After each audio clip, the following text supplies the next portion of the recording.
اعوذ باللہ من الشیطان اللعین الرجیم بسم اللہ الرحمن الرحیم الحمد لأہلہ والصلاة علی اہلہا اما بعد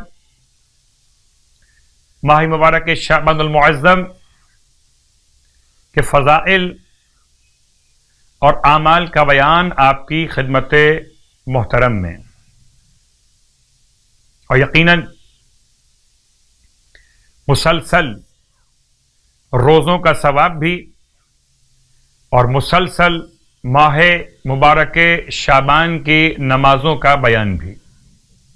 مگر مناجات کے کچھ کلمات کے ساتھ آج پھر آپ کی خدمت میں ارشاد فرماتے ہیں مولا امام متقین علی ابن ابی طالب علیہ الصلاۃ والسلام، ارشاد فرماتے ہیں اس مناجات میں کہ الہی اعوذ بک من غضبک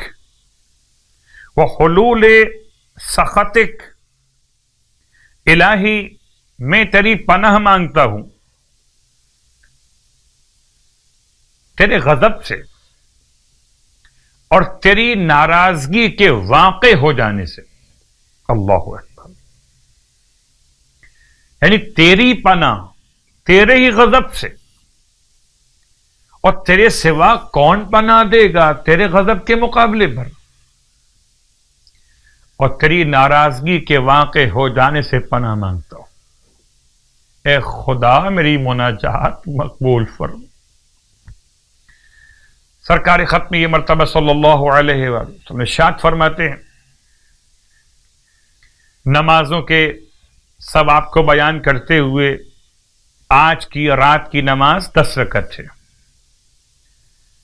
شب 25 ماہ شعبان کی نماز 10 رکعت۔ ارشاد فرماتے ہیں جو شخص بھی آج کی شب میں 10 رکعت نماز 2 رکعت کر کے بجا لائے،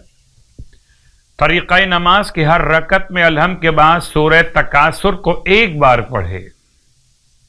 زبانی یاد نہ ہو تو دیکھ کے پڑھ لیجیے، تو خداوند عالم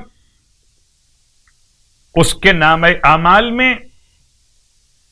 امر بالمعروف اور نہی عن المنکر کرنے والوں کا ثواب عطا فرماتا ہے، اور پروردگار عالم اسے 70 انبیاء کے ثواب کے برابر ثواب عطا فرماتا ہے۔ پھر روایت اللہ کے حبیب صلی اللہ علیہ وآلہ وسلم کی بارگاہ مقدس کہ جو شخص ماہ شعبان کے 25 روزے مکمل کر تو خدا اند عالم اسے نفاق سے بیزاری عطا فرما دیتا ہے۔ خدا ہم سب کو تمام تر اعمال صیام اور قیام کی توفیق عطا فرمائے۔ الہی